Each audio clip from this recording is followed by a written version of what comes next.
Halo, apa kabar? Semoga selalu dalam keadaan sehat walafiat, tetap semangat. Kita ajak Anda untuk ngobrol lagi bersama dengan Bung Rocky. Bung Rocky, ini saya baca investigasinya Tempo, menarik juga ini. Ternyata soal perubahan Undang-Undang MD3 itu katanya sudah ada di mejanya Pak Jokowi. Tinggal ditandatangani saja. Ini kalau Pak Jokowi berarti dari Pak Pratekno lah ya. Begitu Pak Pratekno kasih paraf, itu pasti langsung ditandatangani oleh Pak Jokowi gitu. Saya bilang, loh masih lanjut ini. Berarti artinya PDIP mungkin nggak akan dikasih juga peluang untuk menjadi ketua DPR, bahkan sampai DPRD. Kalau MD3 itu kan menyangkut DPD, DPR RI, sampai DPD, sampai DPRD tingkat 1, tingkat 2 kan Bung Rocky. Nah, saya jadi agak ngeh juga ketika kemarin Ibu Megawati nggak ada angin, nggak ada hujan pada waktu pidato di acara Perindo kok ngomong soal Hasto kalau sampai ditangkap polisi dia akan datang nih Kak Polri. Saya kasus apa Hasto? Setahu saya kan kasusnya yang ada di KPK gitu loh Bung Rocky. Ya akhirnya kita hanya bisa menduga-duga sedalam apa sebetulnya persaingan politik personal antara Ibu Mega dan Pak Jokowi. Walaupun kita tahu ini skalanya nasional, tapi ini kan personal sekali itu. Ya. Kita mungkin menganggap bahwa Ibu Mega udah nggak tahan tuh, merasa bahwa ya kalau udah sampai tingkat ini, tingkat lapor melapor, intai mengintai, ya udah kita perang bubat aja kira-kira begitu kan. Ya. Karena itu terbaca di dalam bahasa tubuh Ibu Mega. Itu betul-betul seorang perempuan yang memperlihatkan kemampuan dia untuk mengatasi masalah melalui personalitasnya tuh. Jadi kita bisa baca sebetulnya ini perang psikologi dan itu adalah perang personalitas antara Ibu Mega dengan Pak Jokowi kan.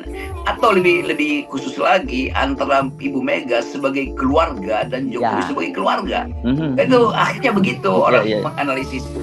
Nah, sinyal-sinyal itu yang kita baca sebagai kemarahan Jokowi atau kemarahan keluarga Jokowi pada Ibu Mega itu akhirnya mau diperluas menjadi upaya untuk menghalangi PDIP di semua level. Nah, saya kira konteksnya begitu juga tuh MD3 itu kan ya Pratikno masih bilang enggak itu, beberapa orang belum ada di meja Pak Jokowi. Ya iya memang mesti disebutkan begitu karena keadaannya betul-betul tegang tuh. Bayangin misalnya kalau pada akhirnya Gerindra juga menyatakan kan saya baca juga Hasto Pak Dasko bilang bahwa apa perlunya undang-undang MD3 itu.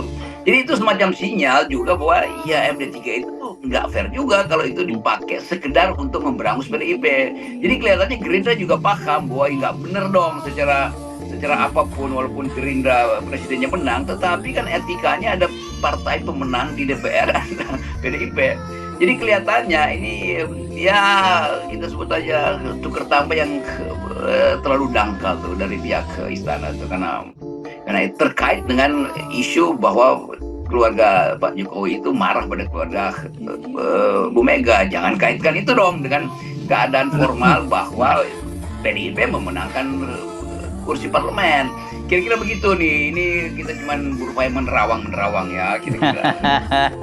Tapi ini kan kalau Anda ngomong soal keluarga Ibu Mega itu artinya kalau termasuk Hasto itu kan keluarga besar begitu ya. Dengan menyatakan waktu itu bahwa saya datangi itu kalau sampai kamu ditangkap oleh polisi begitu Pak Kapolri. Ini kan jadi semacam itu naluri dari seorang ibu yang mesti melindungi anak-anaknya lah kira gitu. Dan Ibu Mega saya kira paham secara psikologis bagaimanapun pasti kader PDIP itu merasa sekarang ini dalam tekanan kan begitu ya. Jadi dia pasang badan lah begitu kira-kira. Itu beberapa kader yang udah mulai dikerjain dan orang bertanya siapa yang kerjain itu, atas perintah siapa tuh. Jadi feeling Ibu Mega atau naluri dia itu untuk melindungi anak-anaknya kan Ibu selalu bilang begitu kan. Itu menunjukkan ketuaan Mega tentang dimensi dari konflik ini. Dan kalau datangin Pak Sigit artinya Pak Sigit juga akhirnya bingung juga nih mau diapain nih kan. Kan Pak Sigit seolah-olah mengerti keadaan, ada masa transisi. Pak Sigit juga sebagai Kapolri tentu ingin tanam semacam kepercayaan publik bahwa dia tidak berdiri pada perintah-perintah yang tidak berbasis pada profesionalitas. Kan Polri harusnya berbasis pada profesionalitas kan, bukan karena perintah kekuasaan. Kan itu dasarnya. Tentu Pak Sigit sebagai Kapolri tahu bahwa ini kasusnya udah lama, kenapa tiba-tiba meledak hari ini kan. Publik mempertanyakan itu, nah Kapolri tentu mesti bisa jawab itu. Nah saya kira feeling Bu Mega itu bagus bahwa ada soal melebihi kapasitas Kapolri. Kira-kira begitu nih. Ini saya cuma bicara feeling aja nih. Sehingga kasus ini nggak bisa seolah-olah diperbanyak terus, diperpanjang terus, diintai setiap hari itu atau mungkin setiap 3 hari. Ya, makanya itu saya pikir kemarin apa Ibu Mega lupa bahwa sebenarnya yang Hasto itu ada masalah kan dengan KPK begitu. Kalau ketika Ibu Mega ngomong Polri, tapi sebetulnya saya kira nggak mungkin Ibu Mega lupa, karena Ibu Mega itu menyampaikan di sebuah forum seperti itu kan pasti itu sudah direncanakan gitu, yang mau ada semacam Ibu Mega tahu itu media impact-nya besar, pasti kan dia selalu nantangin wartawan berani nulis apa enggak kan, selalu dia seperti itu. Itu juga menunjukkan grip Ibu Mega itu, genggaman politik Ibu Mega itu masih sangat luas tuh. Jadi dia mengerti itu apa yang terjadi di Semarang, apa yang terjadi di Solo, mungkin apa yang terjadi di meja makan keluarga Jokowi. Kan tetap Ibu Mega itu bertahun-tahun punya pengalaman unik tentang politik Indonesia tuh. Nah, seseorang yang dia besarkan justru itu mau menghancurkan keluarga itu atau keluarga besar PDIP. Jadi Ibu Mega bersiap sebetulnya untuk mengatakan saya tahu lebih banyak tentang Anda daripada Anda tahu lebih banyak tentang saya, kira-kira begitu kan. Atau saya nggak tahu apa masih dipanggil Nak Jokowi atau tinggal Anda aja kalau dia ngomong. Jadi ini problem besar negeri ini justru karena ada dalam transisi itu. Tinggal Pak Prabowo sebetulnya kan Pak Prabowo pasti mengerti keadaan ini. Apakah mungkin ada pertemuan yang mungkin diatur antara Ibu Mega dengan Pak Prabowo? Nah, kalau itu terjadi, maka sinyal-sinyal yang tidak jelas hari ini mungkin bisa selesai. Karena bagaimanapun, semua masalah ini kalau nggak selesai hari ini, di era Jokowi, dia akan dilimpahkan ke era Pak Prabowo kan. Soal kasus PDIP ini kan, itu juga sulit bagi Pak Prabowo. Padahal Pak Prabowo lagi fokus 2 hal, itu food security dan global security. Iya.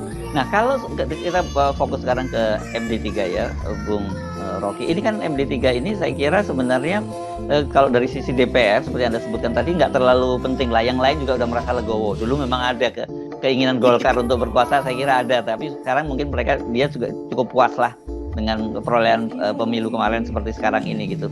Tapi kalau kemudian Pak Jokowi yang mengeksekusi itu gitu kan, katakanlah semacam itu kan akan menimbulkan kegempaan. Itu Pak Jokowi meninggalkan bom waktu lagi di antara partai-partai ini kan. Ya, intinya kan di era Pak Jokowi mestinya MD3 itu udah jangan dikutak-kutik lah itu kan.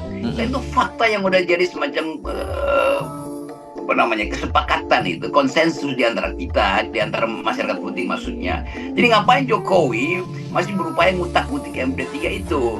Dan itu menunjukkan itu upaya untuk membelajari PDIP kan, cuman itu kesan publik apapun. Ini supaya ada sistem baru, nggak ada sistem baru di situ.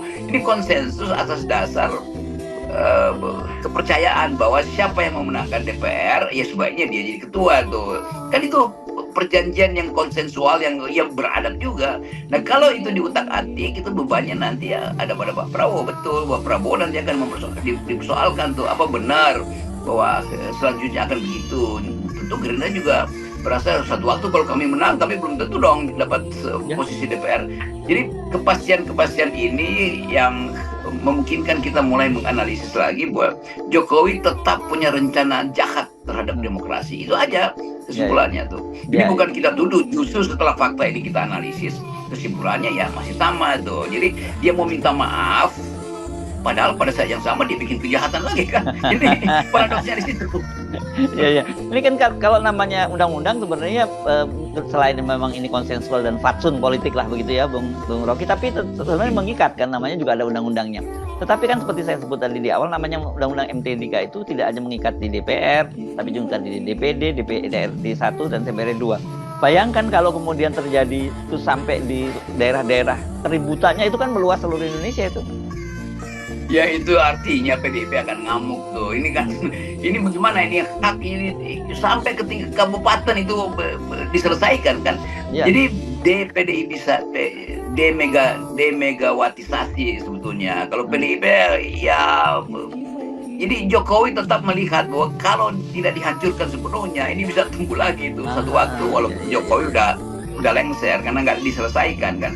Jadi itu yang kita intip secara sekali lagi dengan analis akademis, ini juga adalah political crime atau constitutional crime dari pihak istana yang di dalamnya dikendalikan oleh Pak Jokowi. Ya kalau kita mau dengar Pak Pratikno, ya ada Pak Pratikno, ya udahlah kita tahu lah